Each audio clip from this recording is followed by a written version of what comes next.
बिस्मिल्लाहिर्रहमानिर्रहीम। अस्सलाम वालेकुम। आज हम मज़मून करेंगे साहिल समंदर की सहर।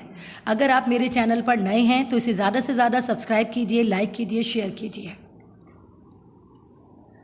हरचंद कराची में रहने वालों को इब्तिदा में सैर व तफरीह के ज़्यादा मकामात हासिल ना थे, लेकिन रफ्ता रफ्ता मनसूबा बंदी के साथ ऐसे मकामात बनाए गए और क़ायम किए गए जहाँ पर अहले कराची सैर व तफरीह कर सकें। इन मकामात के साथ ही कराची के अपने महल वक़ू के एतबार से कराची वालों को चंद कुदरती मनाजिर से लुत्फ़ अंदोज़ होने का मौका हासिल है।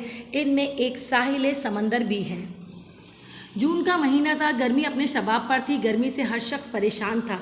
चुनाचे जुमे के दिन हमारे ख़ानदान में साहिल समंदर पर जाने का प्रोग्राम बनाया। घर वालों ने थोड़ा बहुत सामान इंतज़ाम करके क्लिफ्टन जाना मुंतखब किया। सब दोपहर के वक्त एक किराए की बस में बैठकर क्लिफ्टन पहुँचे। मुझे वहाँ का माहौल देखकर तबीयत को बहुत खुशी हासिल हुई। पहले पार्क की सैर करते हुए साहिल पर गए। समंदर की लहरें ठाटे मार रही थी, हद नज़र तक पानी ही पानी नज़र आ रहा था। मौजों को देखकर दिल बहुत खुश हुआ।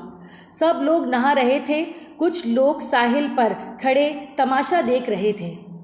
जो लोग साहिल पर खड़े थे, लहरों की वजह से इनके कपड़े भी भीग गए थे। ठंडी ठंडी हवा चल रही थी, बड़ा लुत्फ़ आ रहा था।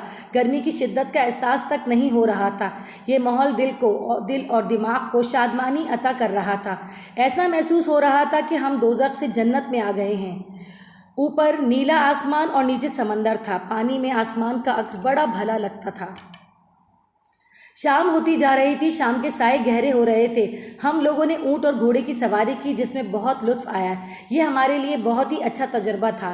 इसके बाद हमने मछली घर के सैर का इरादा किया और वहाँ पर मौजूद मछली घर में बहुत लुत्फ़ आया और दूसरी समंदरी मखलूक देखकर काफ़ी लुत्फ़ अंदोज़ हुए। मगरिब का वक्त हो रहा था, लिहाजा हमने सोचा कि एक चाय का दौर चले। फिर वापस होते वक्त हमने वहाँ पर लगे स्टॉलों से छोटी छोटी चीज़ें ख़रीदी जो बहुत खूबसूरत थी और सीपियों की बनी हुई थी।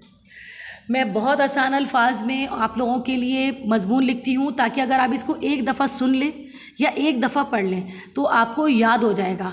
इसकी वजह ये होती है, देखिए बहुत उर्दू का पेपर बहुत तवील होता है, बहुत तवील। उस पे से ये 9 नंबर का मज़मून होता है और उसमें उनका ये हम पर होती है कि 2 पेजेस का लिखें और बोर्ड की कॉपी तकरीबन एक रजिस्टर के बराबर होती है और उसकी चौड़ाई भी ज़्यादा होती है। अगर आप पैराग्राफ बना के लिखेंगे इसी तरह से तो आपके दोनों पेजेस फिलअप भी हो जाएंगे और आसान अल्फाज में लिखा जाएगा। इंशाअल्लाह ताला आप बहुत अच्छे नंबरों से पास होंगे।